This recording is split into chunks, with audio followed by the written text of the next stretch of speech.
Tales from the wild. Stories from the heart. A journey into the mind and soul of fired-up business professionals where they share their vision for the future. And hear from a different non-profit organization every month as they create awareness of their goals and their needs. Dive into a world of untamed passion as we join our host, Shireen Buerta, for this month's episode of Friends from Wild Places. All right, good day, Wild Hearts. In honor of J.K. Rowling's birth month, in the month of July, which is when we're recording this, I am Shireen, your Hufflepuff, magical bookkeeper. Why pick me? I'm not only the professional for the job, I am dedicated, patient, and loyal. And with finances being such a sensitive topic, that's exactly what you need. I'm good at what I do, but I'm never the person that says I know it all. I'm learning every day and I'm teachable. Are you that business owner wondering who owes them money at the end of the month, or losing track of their bills because their business is growing so fast? What a wonderful problem to have. Are you looking for a bookkeeper you can trust with your life and to also be your ally? Then call Shireen's bookkeeping services today and I'll show you that I'm the Hufflepuff for the job. If you want to know more, go check me out at www.shireensbookkeeping.com and allow me to keep your books clean. Welcome back. You are listening to Friends from Wild Places with myself, Shireen, and my amazing co-host, Tanya. Tanya, how are you doing today? What do you have to say? Well, happy Friday as it is in here. So good afternoon, Ms. Shireen. So happy to be here as part of your podcast. So things are well in Miami, Florida, and things are, I'm sure, busy. I know you've had some challenges with electricity in South Africa, correct? Yeah. Oh, geez. It's just been crazy. We have a crisis when it comes to power. So sometimes we can go without electricity for 3 to 4 days. This is not the first time it's happened. It happens a couple of times, but let me introduce our visitor, Patricia Espinosa. This is a very warm welcome to you. She is an IT and cybersecurity consultant from CBC IT Consultants, Miami, Florida, United States. So good to have you on the show. Welcome. Oh, thank you, Shireen. Thank you, Tanya, for the invitation. I'm really thrilled to be here, sharing with you ladies and your audience about being safe online and just keeping your business protected from cyber threats. And Patricia, I know we became fast friends and I just always enjoy our collaboration sessions. So I said, you know what, let's get you on the podcast and get your message out there. And I don't even know where to begin. Let me just ask you just to kind of open up just so our listeners can, just hear who you are. And I know you have quite a presence with social media. So give us a little bit of background on yourself and what you're doing and what you'd like the listeners to take away.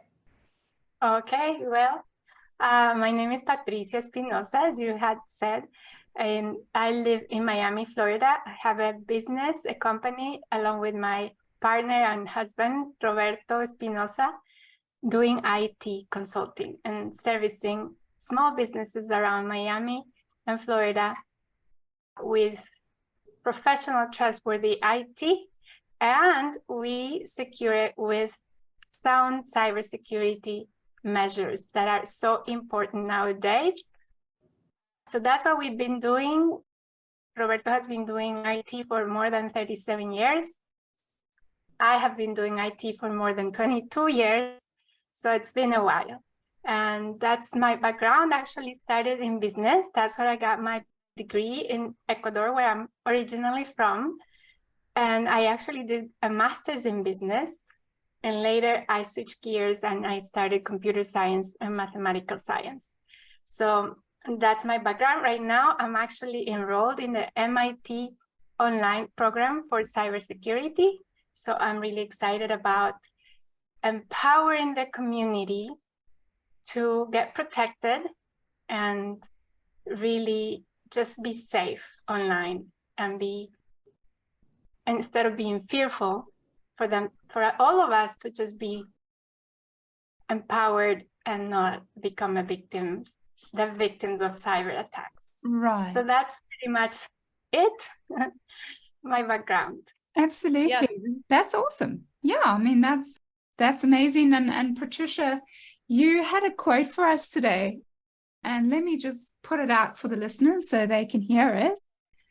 It's let go and allow yourself to see the perfection where the seeming imperfection seems to be. And this is from Lester Levinson. So Patricia, why this quote, and what does this quote mean to you? I really have come to love this quote. I think at the beginning I quite didn't understand it, the profound meaning that it has. Lester Levinson, the one who is said to have said that, is the originator of the Sedona Method. He discovered that all he had to do was decide to let go of his emotions at any given point. He didn't have to understand why he had the emotion or the source of the emotion or anything. He just decided to let go at any moment. And the more he let go, the more he discovered this energy, this goodness, this vastness that we all are. And his life changed completely after that. He had been given 2 weeks of life back when he was sick, very sick with the heart disease. And he ended up living 40 more years without seeing a doctor again. So what it means really is that at any given moment, we're actually interacting not with what is happening in our lives, but rather with our beliefs or our thoughts and our emotions about what is happening in our lives. So rather than let our emotions or thoughts or limiting beliefs control us, we just let them go and just get in touch with what's really there, what's really happening. And in that context, you can really see that things may not have been so imperfect as you thought they were, but rather you just get in contact with what's happening and start to see the perfection or the completeness in that experience. So it has very profound ramifications. I am such a fan of the Sedona Method. It's something that I have come to learn and practice more and more. And I really feel like it's given me this serenity and calmness and just satisfaction with what's there from moment to moment. That's so awesome. That's really is. Yeah. Well, thank you for sharing this. And for the listeners, if you're wondering what is the Sedona Method, let me just go over it a little bit more with you. The Sedona Method is a simple, powerful, and easy to learn technique that shows you how to uncover your natural ability to let go of any painful or unwanted feeling in the moment. And 5 ways of doing this is you can choose to let go of the unwanted feeling, or you can welcome the feeling to allow the emotion just to be, or I've got it down here. So, or you can dive into the very core of the emotion. The 4th way is by dissolving the opposite polarities we all carry. And the last way of doing this is seeing through the feeling to the effortless awareness that is right behind it. So Tanya, is Sedona Method something that you practice? What methods have you touched on doing? And yeah, what does this quote mean to you? Sure. So actually, I was not familiar with the Sedona Method until I met Miss Patricia, and she introduced it to me. So I've been learning more about it. I had for many years, about 7 years or so, had gone on a more of a energy path, or just, healing energies, overcoming traumas and trauma bonding and things of that nature. And I was very much aware of the Abraham Hicks teachings. I had seen Abraham Hicks in Pennsylvania, and very much aware of that. And in speaking with Patricia, she kind of enlightened me to even a more expansive method. So actually, it's not that I'm doing one or the other. I just kind of take it all in. So the way I like to think of it, they would say a toolbox, but I'm not a carpenter. So I think of it more like a mermaid chest. Okay. So it's a mermaid chest. And I add all of my, for example, I was brought up traditionally Roman Catholic. And at the college, I actually teach world religions for funeral services and customs. And then in my own personal journey, have adapted, different things, more incorporating some of the spirituality, Buddhist methodology. And now with the Sedona method, it's just given me another gem. That's what I'm going to call it. So it's another gem in my mermaid chest. Right. I love that. It sounds beautiful. I think I'm going to steal that line. Oh. Mermaid chest. Because that's exactly what it is. You have all your trinkets and thingamabobs and all that way, all the tools to help you deal with certain things. And I know I'm also the same. I do it a mixture of the different ways and methods.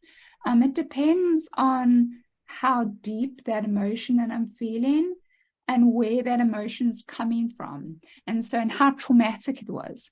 So I think it depends. I think sometimes I really need to feel it and allow myself to feel it. Other times I need to let it go immediately, especially if it tends to want to bring up some lies about myself. And then the other way is obviously to find the root of the problem. And that's, if you have a therapist or someone that you see and talk to weekly or daily, that's definitely someone that can assist you with that. So, and thank you, Tonya, for sharing that. I come from very much a Christian background, family, growing up with Sunday school. That's a completely different discussion for another day, but coming from that background, I like to have tools. I like to know if this happens, what can I do to help in those situations? Yeah. Mm-hmm. Exactly. So we're all evolving. And I think, whatever works for us and all of our listeners out there. So for example, if it's cognitive therapy, if it's the EMDR, which is a eye movement technique, if it's processing emotions, if it's getting over some of the triggers, which we all have, whatever works. So I think the more we expand and evolve and collaborate, but the Sedona method, it was brand new to me. And again, I'm grateful for Patricia to have introduced it to me, and I'm learning like we all are. Thank you, Patricia. It's the same here. I didn't know about the Sedona method until you were the one that shared the quotes, and which obviously made me go and do some research about it. So thank you very much to you, Patricia. Oh, you're very welcome, ladies. I'm just glad that it may be able to be of help as it has been to me. I totally feel like it's been my life before the Sedona method and after. Just like you mentioned, Tanya, about Abraham Hicks, which also was a definite influence in my life. And also I feel like it was before Abraham and after Abraham, and obviously later Sedona. So nice. Yeah, it's just that you pick and build your mermaid chest, right? With all these tools. Yeah. Yes. I love that. So Patricia, I know you mentioned to us that you did homeschool your son. So my question to you is, could you just share a little bit about that experience and what the challenges you faced with homeschooling your son? Yes, I did homeschool him since kindergarten. We all did as a family, I guess. We were all very involved. I think for me in particular, the biggest challenge was getting started, to actually commit to it, because there was a misconception in my part. I thought it was strange and it was a weird thing to do. Like I mentioned, I come from Ecuador, and that's something there that you never hear of these things, even though I've been in the US for, it'll be 30 years this September. Wow. So the getting started part, the getting committed to just try it out was the hardest. And it was interesting because my son had been hearing my husband and I all through the summer and the previous months, should we homeschool? Should we not? Should we? And we kept going on and on about this debate until he finally, 2 weeks into kindergarten, he came home one day and he said, guys, I think we need to homeschool. And it was shocking that a kid, I mean, he had just turned 6, would say that to us. And I believe in listening to the children. I listened and I said, well, let's pay attention. Let's maybe give it a try just for kindergarten. He had been reading already for almost 2 years before he got to kindergarten. It's not like he's going to fall behind. Let's just give it a try. And I did. And 2 months in, I was madly in love with homeschooling, and we kept on going until the end, which he did graduate from high school and Miami-Dade College simultaneously. And I can credit also homeschooling for allowing us to enroll him when he was 14 in the University of Miami Cybersecurity program. He was classmates with my husband and partner. So it was really amazing that he could do that. He was the youngest person ever to have been admitted there. And it was really possible because homeschooling allowed us to think outside of the box and just consider these kinds of programs. And we did. So it's been such a wonderful ride. I think I consider it a gift. And the challenge throughout actually was the immense quantity of resources that you have, that you can pick, especially with the internet. I mean, it's amazing how many resources you have, and it teaches you to own the education and make it yours in a way that it's fun, that is, you know, a pleasure rather than a chore. And that was such a paradigm shifter. It was really wonderful that way. Wow. Patricia, I have to that just, I mean, it's an amazing story. And I was not that informed about homeschooling. And as you and I had discussed over a few conversations, there's so many misconceptions, right? There's so many misconceptions with homeschooling. So the question I have for you was, you mentioned you started right from, from the age of kindergarten age with your son. How did you get introduced to homeschooling? Because it's not the mainstream. Like, how was that even introduced to you to choose that for your son? Right, good question. When he was going to preschool, we actually enrolled him in a cooperative preschool, which also was a different concept. I hadn't known about this until a friend of mine introduced me to it. So all the parents were involved. There was also obviously a teacher, director, that was in charge of the curriculum, but we parents had to take turns helping and doing all the running the preschool. And there was a family there that were homeschooling their older children, and they had a little one in the preschool. So sometimes the children would come to the school and be there with the other kids. And, that was I had heard actually just one time before that, but during the preschool time, that was when I was really got to see it firsthand. And I still wasn't convinced, because maybe you have to see something more continually and for longer periods of time, perhaps, until you finally decide. Mm-hmm. But yeah, that was my introduction to it. And the family seemed so relaxed about it. They seemed so close together, such a tight-knit family. And that also made a difference to see that, to witness that. because that was my experience later on throughout my homeschooling years. The families are always sticking together. It's such a wonderful camaraderie and just community. It was really, really wonderful, because that's the misconception as well. Kids are not socializing. They're staying home all day studying, and nothing could be farther from the truth.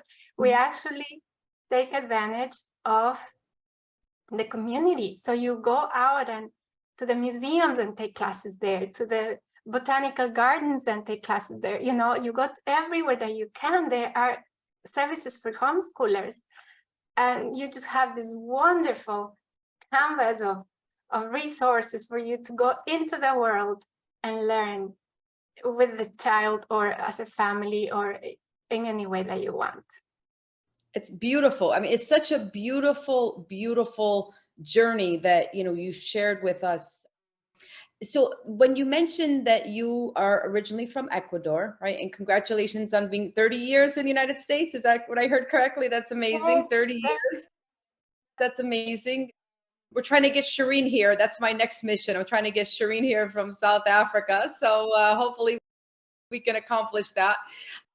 So I want to maybe just ask, so because your culture, right, was not as open to homeschooling, maybe your family or friends back home in Ecuador, was there any resistance from them? Like, did you have to give an account? Because, you know, we all have people that in the background that talk, right? Like, I don't care who you are, like everybody has somebody that's saying something that opposition. So did you have that? Or I don't want to assume. So how did that happen for you? Yeah, definitely was something strange for them. And they respected our decision, but it was something that they weren't too thrilled to see that we would choose to homeschool. And I think that was across the board. I mean, you would talk to the homeschool moms usually that would gather, bring the children to the classes or the co-ops or the whatever. And we would all experience that. I mean, from the community, you know, at large, the biggest thing always was socialization. Why are you doing that to the children? You know, you're going to scar them for life. So that was the main thing. And as time went by, then they would see the results of how children would behave and how, for the most part, how relaxed and feeling of you know, going with the flow the children had, that eventually I think people would see that and then they might have changed their minds. So yeah, definitely that was something that we would encounter all the time. This resistance from families and from the community at large. Join us next week for part 2 of Friends from Wild Places, as we get into more exciting conversations with Patricia Espinosa. You've been listening to Friends from Wild Places with Shireen Bueta. Be sure to subscribe to the podcast from the links to catch every episode and unleash your passion.